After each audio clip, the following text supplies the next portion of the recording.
Hello everyone, I am Nitika Meena, ATPO Triple I Cell. Again welcome in the e-lecture series. आज का topic है antenna का types. Antenna के different types होते हैं, जो हम उनको डिस्कस करेंगे. सबसे पहले हम देखेंगे कि कंटेंट्स क्या हैं, क्या क्या टॉपिक हम डिस्कस करने वाले हैं. What is antenna, transmitter antenna, receiver antenna, Yagi Uda antenna, log periodic antenna, helix antenna, parabolic antenna, loop antenna and antenna array. सबसे पहले हम ये जानेंगे कि एंटीना क्या होता है, जो कि हम पहले डिस्कस कर चुके हैं, तो इसलिए हम बहुत ज़्यादा डिटेल में इसको नहीं लेंगे. एंटीना एक डिवाइस है, एक ट्रांसड्यूसर डिवाइस है, जो कि एक फॉर्म ऑफ एनर्जी, जो इलेक्ट्रिक एनर्जी है उसको रेडियो वेव्स में कन्वर्ट करता है. और जस्ट इसका वैसा वर्सा होता है कि वापस से जो रेडियो वेव्स है वो इलेक्ट्रिकल एनर्जी में कन्वर्ट हो जाती हैं. और जनरली इनको जो यूज़ किया जाता है वो रेडियो ट्रांसमीटर और रेडियो रिसीवर्स में यूज़ किया जाता है टू ट्रांसमिट द सिग्नल. हम यूँ भी कह सकते हैं कि एंटीना एक डिवाइस है जो इलेक्ट्रोमैग्नेटिक वेव्स की सेंडिंग और रिसीविंग के लिए यूज़ किया जाता है. ट्रांसमिटिंग एंटीना जो है वो ट्रांसमिट करने के लिए काम में लेते हैं. ये एक डिवाइस है जो कि साउंड, लाइट और इलेक्ट्रिकल सिग्नल्स को रेडियो और माइक्रोवेव और अदर इलेक्ट्रिकल सिग्नल्स में कन्वर्ट करता है. दूसरी तरफ एक रिसीवर एंटीना होता है. ये जो एंटीना है वो क्या करता है, जो इलेक्ट्रोमैग्नेटिक वेव्स होती है उनको वापस से इलेक्ट्रिक एनर्जी में कन्वर्ट करता है. मीन्स हमारे को जो सिग्नल चाहिए होता है उसमें कन्वर्ट कर देता है. सबसे पहले जिस एंटीना को हम डिस्कस करने वाले हैं वो है Yagi Uda antenna. Yagi Uda antenna को आप जनरली आपके घरों के छत पे जो एंटीना लगा होता है वो यागी उदा एंटीना ही होता है. यागी उदा एंटीना में एक रिफ्लेक्टर, डायरेक्टर और ड्रिवन एलिमेंट होता है. ये सबसे कॉमनली यूज डायरेक्शनल एंटीना होता है. और यागी उदा एरे भी हम यूज़ करते हैं. इसको यागी नाम से भी जाना जाता है क्योंकि इसको शिंटारो यूदा ने इसको इन्वेंट किया था, इसीलिए इसको यागी उदा कहते हैं. और उनके कलीग थे हित्सेसुगु यागी, तो उन्होंने 1926 में इसको इन्वेंट किया था, इसीलिए इसको यागी उदा एंटीना कहते हैं. और यागी उदा एंटीना जो है वो बहुत से एलिमेंट्स का इस्तेमाल करता है. इसमें बहुत सारे एलिमेंट्स होते हैं. मीन्स डायरेक्शनल एरे फॉर्म करने के लिए इसमें बहुत सारे एलिमेंट्स लगे होते हैं. ये एक यूनी डायरेक्शनल एंटीना होता है. और जो यागी उदा एंटीना है उसकी जो फ्रीक्वेंसी रेंज है वो 300 मेगाहर्ट्ज़ से 3 गीगाहर्ट्ज़ तक होती है. इस तरह के एलिमेंट जो यूज़ कर रहे हैं इसके अंदर, वो एक रिफ्लेक्टर यूज़ करते हैं. इसके अलावा इसमें सब मीन्स इसका हम कंस्ट्रक्शन देखेंगे कि कंस्ट्रक्शन में सबसे बैक में जो लगा हुआ है एक रिफ्लेक्टर लगा हुआ है, एक फोल्डेड डाइपोल लगा हुआ है. ड्रिवन फोल्डेड डाइपोल जो है एक मतलब गोलाकार शेप बनी हुई है जिसको ड्रिवन फोल्डेड डाइपोल बोलते हैं. और इसमें जो ये 3-4 रॉड्स लगी हुई हैं ये सब डायरेक्टर्स कहलाते हैं. मान लीजिए 4 डायरेक्टर लगे हुए हैं तो ये कहलाएंगे D1, D2, D3 and D4. और यहाँ पर एक ये जो रॉड लगी हुई है सीधी, इस रॉड को बोलते हैं वर्टिकल रॉड, जो हॉरिजॉन्टल रॉड होती है और ये सपोर्ट के लिए लगी होती है. और एक वर्टिकल रॉड के अलावा एक हॉरिजॉन्टल रॉड भी होती है. दो यहाँ पे जो एलिमेंट्स हैं उनको सपोर्ट करने के लिए काम आती है. एक क्लैंप लगी रहती है. रिफ्लेक्टर एलिमेंट जो इसमें यूज़ कर रहे हैं वो जनरली 5% लॉन्गर होता है कंपैरेटिवली ड्रिवल एलिमेंट. मीन्स कि रिफ्लेक्टर एलिमेंट जो है वो लॉन्गर देन ड्रिवल एलिमेंट होता है. और जो डायरेक्टर यूज़ कर रहे हैं, डायरेक्टर एलिमेंट जो यूज़ कर रहे हैं ये होता है 5% shorter than driven element. Director और रिफ्लेक्टर एलिमेंट एक से ज़्यादा इनको अगर यूज़ करते हैं, यूज़ किए जाने पर इस एंटीना की डायरेक्टिविटी और एफिशिएंसी इंक्रीज़ होती जाती है. और इस तरह का जो एंटीना हम यूज़ कर रहे हैं ये एंटीना यूनिडायरेक्शनल रेडिएशन पैटर्न को एक्सप्लेन करता है, यानी रिप्रेजेंट करता है, प्रदर्शित करता है. और इसमें यूज़ किए गए फोल्डेड डाइपोल को भी कंडक्टिव एलिमेंट कहते हैं. और पैरासिटिक यागी उदा एंटीना जो होता है उसमें ये भी एक एप्लीकेशन है इसकी. फोल्डेड डाइपोल की एक एप्लीकेशन होती है. इस एरे में फोल्डेड डाइपोल के साथ में रिफ्लेक्टर और डायरेक्टर पैरासिटिक एलिमेंट्स की तरह इसको यूज़ करते हैं, वो लगे होते हैं इसके अंदर. इसमें जो ड्रिवल एलिमेंट लगा होता है यानी फोल्डेड डाइपोल होता है वो रिफ्लेक्टर से डायरेक्टर की ओर रेडिएट होता है. एरे के जो पैरासिटिक एलिमेंट्स हैं वो सोर्स से जो इनकी दूरी है, डिस्टेंस है, वो सोर्स से प्राप्त सिग्नल फ्रीक्वेंसी है उनसे प्रभावित होता है, उनसे इफ़ेक्टिव होते हैं. हम इसके एप्लीकेशंस पर आते हैं. यागी उदा एंटीना के एडवांटेजेस क्या क्या हैं? इसका गेन हाई होता है और इसका good front to back ratio होता है। मींस जो हमारे को हम इसको सप्लाई देते हैं वहाँ से लेके और जो हमको मिल रहा है कंटेंट्स आउटपुट में जो हमको मिल रहा है उसका जो रेशो है वो बहुत ही बेटर हमको रेशो प्राप्त होता है। इसके अलावा इसका it is fix frequency device, इसकी बैंडविड्थ बहुत नैरो होती है और ग्रेटर डायरेक्टिविटी होती है due to director and reflector. Means director का इसमें बहुत ही इम्पॉर्टेंट रोल है। डायरेक्टर को सबसे ज़्यादा एज ए इम्पॉर्टेंट एलिमेंट यहाँ पर यूज़ किया गया है। आगे देखते हैं कि जो इसमें डिबल एलिमेंट के पीछे बिहाइंड में जो आता है उसे हम रिफ्लेक्टर कह रहे हैं और वही एलिमेंट ड्रिवन एलिमेंट के फ्रंट में भी लगता है, मतलब दोनों तरफ, तो इनको उसमें उसी को उसको डायरेक्टर कह देते हैं यहाँ पर। और यागी एंटीना की जो बीम विड्थ होती है वो 30 से 80 डिग्रीज में होती है और ये सबसे अच्छे से एक्सेस हो पाते हैं। 10 dB पैसिव गेन अपन को प्रदान करते हैं। नेक्स्ट हम डिस्कस करेंगे लॉग पीरियोडिक एंटीना। जो लॉग पीरियोडिक एंटीना है ये एक्चुअली लॉगैरिथमिक रूप से इंक्रीज होते हैं, ये यागी उदा एंटीना की तरह ही होते हैं। टेलीकम्युनिकेशन में लॉग पीरियोडिक एंटीना को एक ये लॉग पीरियोडिक एंटीना एक एज अ ब्रॉडबैंड है, मल्टी एलिमेंट डायरेक्शनल एंटीना है जिसकी नैरो बीम होती है और इसका जो इम्पिडेंस है और रेडिएशन कैरेक्टरिस्टिक्स है that are regularly repetitive as a logarithmic function of the excitation frequency. इसीलिए इसको क्यों कह रहे हैं, इसीलिए इसको लॉगरिथमिक एंटीना कहते हैं। और इसकी जो फ्रीक्वेंसी है वो ये जो एंटीना है वो फ्रीक्वेंसी इंडिपेंडेंट होता है। इसका फ्रीक्वेंसी रेंज जो है वो बहुत ही हाई है, वेरी हाई फ्रीक्वेंसी और अल्ट्रा हाई फ्रीक्वेंसी के लिए इसको जनरली यूज़ करते हैं। और इसके की पॉइंट्स हैं इसकी हाई बैंडविड्थ और इसका मॉडरेट डायरेक्टिविटी। और जो एलिमेंट्स के बीच में लेंथ और स्पेसिंग है लॉग पीरियोडिक एंटीना में वो लॉगरिथमिकली इंक्रीज हो रही है from one end to other, इसीलिए इसको लॉगरिथमिक एंटीना कहते हैं। जैसा कि हम फिगर में भी यहाँ पर देख सकते हैं कि एक बैलेंस फीडर लगा हुआ है जिसको कि कोएक्सियल केबल से हम फीडिंग करते हैं इसकी। और जो लॉग पीरियोडिक एंटीना है इसमें एक ये मतलब it has an array of dipoles जिसकी जो लेंथ है वो अकॉर्डिंग टू लॉगरिथमिक स्केल होती है। इसका जो स्ट्रक्चर है लॉग पीरियोडिक एंटीना का वो यहाँ पर दिखाया हुआ है जिसमें ये एंगल अल्फ़ा से इसको शो किया हुआ है। डायरेक्शन जो बीम की डायरेक्शन है वो शो की हुई है, लेकिन फिगर में हम देख सकते हैं। जो लॉग पीरियोडिक एंटीना हम यहाँ पर फिगर में दिखा रहे हैं it is basically a wide band antenna because इसके अंदर बहुत सारे बहुत अलग अलग डाइपोल एलिमेंट्स लगे होते हैं जो डिफरेंट लेंथ और रेडिएटिंग फ्रीक्वेंसी के होते हैं।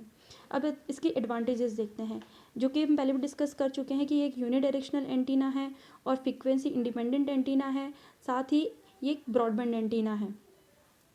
नेक्स्ट हम डिस्कस करेंगे हेलिकल एंटीना।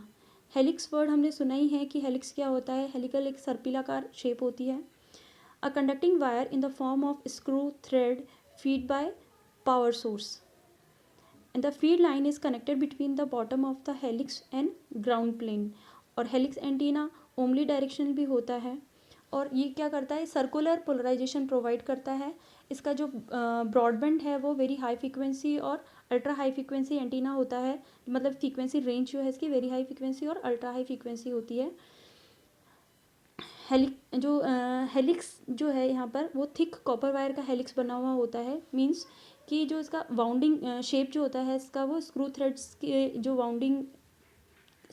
में जो वाउंडिंग होती है ना उस तरह का शेप होता है which is used in conjunction with the metal plate.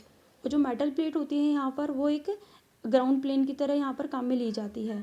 Helix antenna को कोएक्सियल केबल के द्वारा फीड किया जाता है और इसका जो एक एंड है हेलिक्स का वो कनेक्ट किया जाता है उसके इनर कंडक्टर, कोएक्सियल केबल के इनर कंडक्टर से इसको कनेक्ट किया जाता है और जो आउटर कंडक्टर है उसको कनेक्ट किया जाता है ग्राउंड प्लेन से। यहाँ पर हम शेप देख सकते हैं, ये एक सर्पिलाकार शेप बनी हुई है जो कि ग्राउंड प्लेन से जाके अटैच होती है और एक रेडिएटिंग एलिमेंट लगा हुआ है। इसकी एप्लीकेशंस हैं कि ये सैटेलाइट कम्युनिकेशन में यूज़ किया जाता है, इसको स्पेस कम्युनिकेशन और स्पेस प्रॉब्स में यूज़ करते हैं और टेलीमेट्री एप्लीकेशंस में भी इसको यूज़ करते हैं। नेक्स्ट एंटीना जो हम डिस्कस करने जा रहे हैं वो है parabolic reflector antenna. Parabolic reflector antenna means कि एक इसका जो फॉर्म है वो क्या है, पैराबोला फॉर्म में है ये। पैराबोला हम सब ने सुना है कि पैराबोला क्या होता है, it is use to convert spherical wave, मतलब एक स्फेयर शेप है, spherical wave into plane wave. The feed antenna is called primary antenna and reflector is secondary antenna. Means कि इसमें जो एंटीना लगा हुआ है जहाँ से हम फीडिंग कर रहे हैं, वो जो फीडिंग हो रही है वो क्या है, इसका प्राइमरी एंटीना कहलाता है, प्राइमरी पार्ट होता है इसका। उसके अलावा जो रिफ्लेक्टर है वो सेकेंडरी एंटीना हो गया, जहाँ से हमको सिग्नल्स को रिफ्लेक्ट किया जा रहा है। ये शेप हम देख सकते हैं पैराबोला के यहाँ पर, और इसकी फ्रीक्वेंसी रेंज है वो 3 गीगाहर्ट्ज़ से 30 गीगाहर्ट्ज़ तक इसकी फ्रीक्वेंसी है जो जनरली यूज़ की जाती है। ये हम पैराबोला रिफ्लेक्टर एंटीना को देख सकते हैं। यहाँ पर जो पैरेलल रेज हैं वो इस पैराबोला एंटीना से ट्रांसमिट हो रही हैं और इसकी पैराबोलाइट एक्सिस होती है। ये इसका फोकल पॉइंट है यहाँ पर जहाँ से ट्रांसमिशन हो रहा है। और इसकी एप्लीकेशंस हैं, ये रडार कम्युनिकेशन में यूज़ होता है और सैटेलाइट कम्युनिकेशन में इसको यूज़ किया जाता है।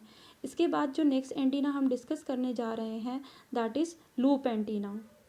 लूप एंटीना क्या है, it's a directional type antenna consisting of one और more complete turn of conductor. Means loop बनता है, वायर्स का लूप बना हुआ होता है। It determines the direction of arrival of radio signals, और इसकी फ्रीक्वेंसी रेंज यूज़ करते हैं वो 500 से लेके 1600 किलोहर्ट्ज़ तक होती है। जो लूप एंटीना है ये एक तरह का रेडियो एंटीना है जिसमें वायर्स का लूप बना होता है ना, और इसके एंड पर क्या होता है, इसके एंड जो कनेक्ट होता है वो एक बैलेंस ट्रांसमिशन लाइन से कनेक्ट होता है। ये एक सिंगल टर्न कॉइल होती है जिसमें कि आरएफ करंट को इसके थ्रू इसको आरएफ करंट दी जाती है। जो इसका डायमेंशन है कॉइल का, ये बहुत ही स्मॉल होता है रादर देन जो वेवलेंथ इसकी जो होती है उससे बहुत ही स्मॉल होता है। और इसमें करंट जो फ्लो करवाई जाती है वो और इसका वेवलेंथ और करंट दोनों सेम फेज में होनी चाहिए।